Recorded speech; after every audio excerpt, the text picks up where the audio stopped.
Welcome, dear reader. Before you continue, take a quiet moment and ask yourself something honestly. How many times have you decided to change your life, only to return to the same habits again?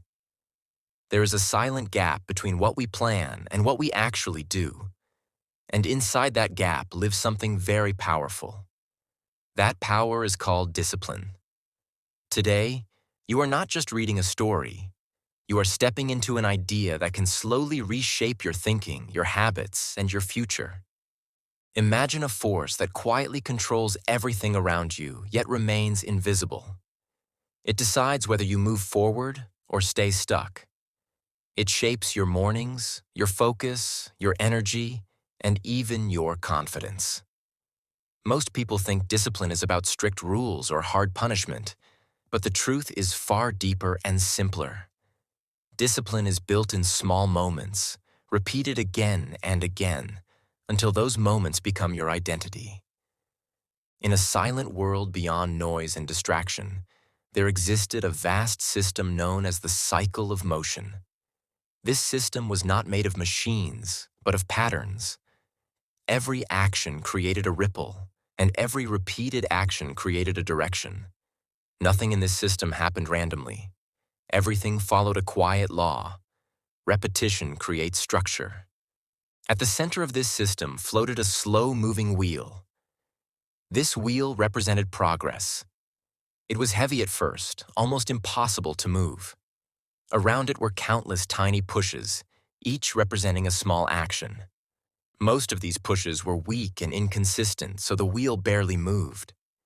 It stayed still, not because it was impossible to move, but because it lacked consistent force. Some forces tried to push the wheel quickly with great energy, but only for a short time. These sudden bursts created excitement, but they faded quickly. The wheel would shake slightly, then return to stillness.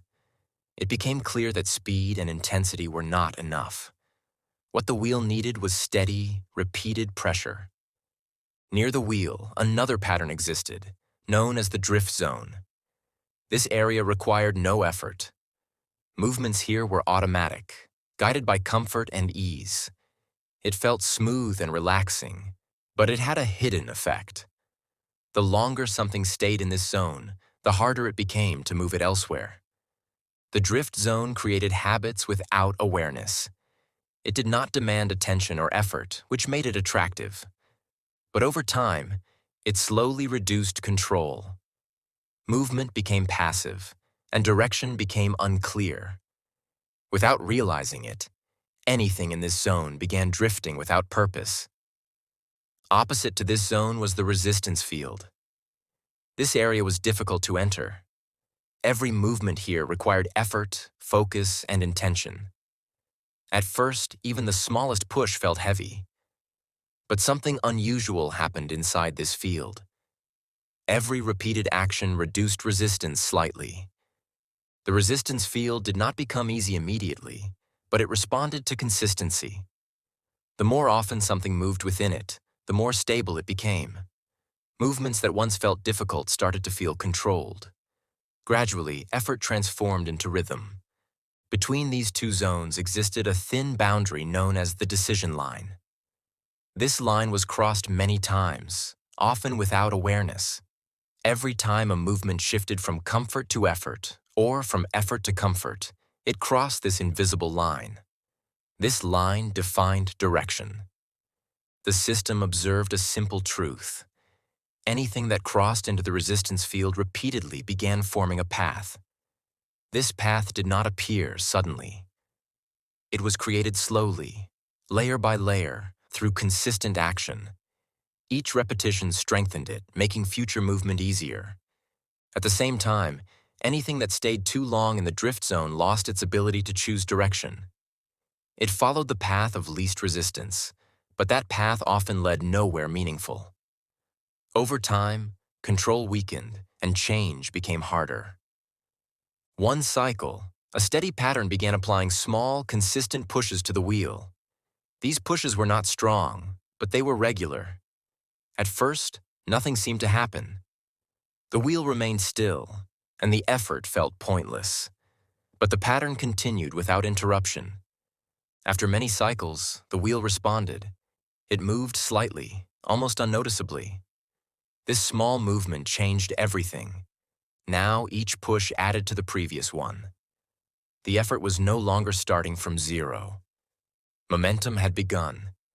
As the pushes continued, the wheel started turning more smoothly. What once required great effort now required less. The system recorded this change and revealed a new pattern. Repeated effort reduces future effort. This was the beginning of discipline. The system then introduced another element called distraction currents. These currents flowed strongly through the drift zone, pulling movements away from effort and back into comfort. They were subtle but powerful. They did not stop movement directly. They redirected it. When movement entered the resistance field, the currents tried to pull it back. At first, they were successful. Many patterns returned to the drift zone because it felt easier. But the steady pattern that continued pushing the wheel did something different. It resisted the pull. Instead of fighting strongly, it focused on staying consistent. Even when pulled back, it returned again. This repeated return created stability. The currents became weaker over time, not because they disappeared, but because they lost influence. Another layer of the system revealed itself, called the memory layer. This layer stored every repeated action. It did not judge actions as good or bad. It only recorded frequency. Actions repeated often became stronger signals, making them easier to repeat again. This explained why certain movements felt automatic. They were deeply stored in the memory layer. The system showed that discipline is not about force. It is about training the memory through repetition. What is repeated becomes natural. The steady pattern continued pushing the wheel, now with growing momentum. It no longer needed motivation or bursts of energy. It relied on rhythm. Even when energy was low, the movement continued. This consistency became its strength. The system highlighted an important shift. Discipline begins when action continues without emotional support. When movement no longer depends on feeling motivated, it becomes stable. It becomes reliable. It becomes a part of the system itself. Over time, the resistance field transformed. It no longer felt like a place of struggle. It became a place of growth. Movements within it became smoother, faster, and more controlled. The effort was still present, but it was no longer painful. Meanwhile, the drift zone became less attractive. Its comfort started to feel empty. Without direction, movement there lacked meaning. The system showed that comfort without purpose leads to stagnation, while effort with direction leads to progress. The wheel, once impossible to move, was now turning continuously. It did not require constant force anymore. Momentum carried it forward. Small pushes were enough to keep it moving. This was the result of discipline built over time. The system then revealed its final principle. Consistency creates identity. What is done repeatedly becomes part of the system's structure. It is no longer a choice. It becomes automatic. Discipline, therefore, is not something added. It is something built. As cycles continued, the entire system adapted. New paths formed, stronger and more efficient. Movements became intentional, and direction became clear. What once felt difficult was now normal. What once required effort was now routine. The cycle of motion remained silent, but its message was clear. Discipline is not created in one moment of decision. It is created in thousands of small actions, repeated without interruption. It is built slowly, but once built, it becomes powerful. In the end, nothing magical changed in the system. The laws remained the same. Repetition still created direction. Effort still reduced resistance. But the understanding of these laws changed everything. So as you step away from this story, remember this quiet truth. Discipline is not about forcing yourself to be perfect.